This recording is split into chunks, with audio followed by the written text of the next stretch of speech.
দোকানদার আর কাস্টমার জমজমাট ব্যবসাও হয়ে গেল। হাসরের ময়দানে তোমরা কি আরশের ছায়ার নিচে জায়গা পাবে? আমি বিশ্বাস করি না। আমার আল্লাহ পাক রব্বুল আলামিন পবিত্র কোরআন শরীফের সূরা ইউনূস 10 নম্বর সূরা ইউনূসের 57 নম্বর আয়াতে কি বলেছে সেই কথাটুকু আপনারা শুনেন। নারায়ে তাকবীর। মনে বড় ভয় কোন সময় বা সিঙ্গেল দেয় আমি কোরআন হাদিসের ওয়াসা করতে পারবো না। ও শোনালে ভাইরা, এখন মাত্র আমি জায়াতে পরিমাণটুকু তেলাওয়াত করলাম। কোরআন শরীফের 114টা সূরা আছে। 10 নম্বর সূরাটার নামকরণ করা হয়েছে সূরা ইউনূস করে। সূরা ইউনূসের 57 অর্থাৎ 57 নম্বর আয়াতটা খুলে দেখেন। আমার আল্লাহ পাক কি বলেন? হে বিশ্ববাসী মানব জাতি, তোমাদেরকে আমি ওয়াজ নসিহতের কিতাব দিয়েছি, সেটা হলো পবিত্র কোরআনে কারীম। ওয়াজ করতে হলে কোরআন থেকে করতে হবে। আর কোরআনের ওয়াজ শুনলে একটি করে আখরের বিনিময় করে 10-10টি করে নেকি মিলে। দুনিয়াদারি কেচ্ছা কাহিনী শুনলে নেকি পাবে না পাবে এটা কোনো কিতাবে লেখা নেই। আল্লাহ পাক বললেন, ইয়া আইয়ুহান কাদ জাআতকুম মাউইযাতুম মির রাব্বিকুম, ওয়াজ শুনবে, নসিহত গ্রহণ করবে। আমি আল্লাহ তোমাদের রবের পক্ষ থেকে যেই বাণী, যেই কিতাব, যেই কোরআন তোমাদেরকে দিয়েছি। তারপর আল্লাহ পাক এই কথাও বলেছেন, এই কোরআনটা শুধু ওয়াজ নসিহত উপদেশ দেওয়ার জন্য আমি অবতীর্ণ করি নাই। এই কোরআনটা আত্মরোগী দ্বারা, টেনশন বেমারের ভুক্তভোগী দ্বারা তাদেরকে চিকিৎসা করার জন্য লুহে মাহফুজ হতে আমি আল্লাহ কোরআনটা নাযিল করেছি।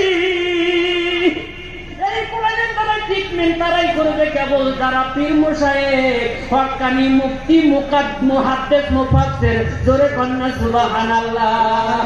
আমার ভাইয়েরা, শ্রীমদ্ ভাগবত গীতা থেকে দুটি শ্লোক করেছিলাম। একটা শ্লোকের অর্থ শোনেন।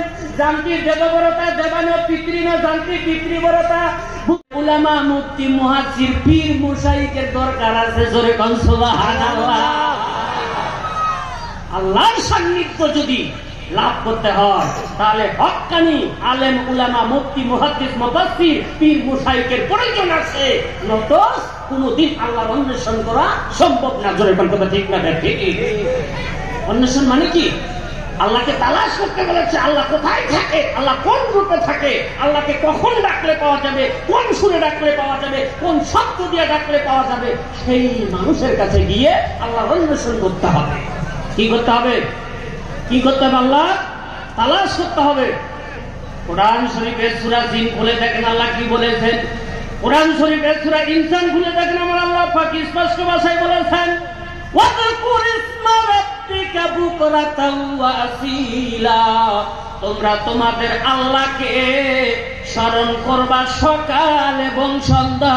কথা ঠিক না বেঠে? আমার আল্লাহ পাক কোরআন শরীফে আবার ডাক দিয়া বললেন, ওয়াযকুর ইসমা রাব্বিকা ওয়া তাবাত্তাল ইলাইহি তাবতীলা। নারায়ে তাকবীর। আমার আল্লাহ পাক রব্বুল আলামিন আল্লাহকে ডাকার আদেশ দিলেন, আল্লাহকে পাবার আদেশ দিলেন, আল্লাহকে তালাশ করার আদেশ দিলেন।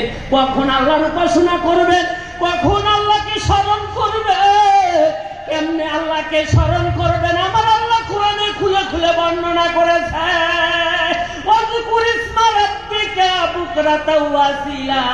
আমার আল্লাহ পাক বললেন, তোমাদের রবকে স্মরণ করো সকাল এবং সন্ধ্যা। আল্লাহ পাক বলে দিলেন,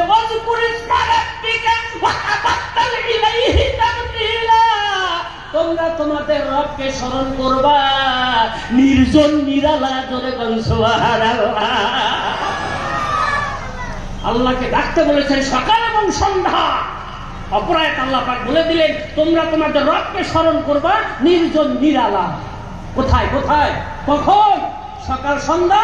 আর আল্লাহকে উপাসনা, আল্লাহ স্মরণ করতে আল্লাহ পাক বললেন নীরবে, নিরলায় বসে বসে। সুবহানাল্লাহ।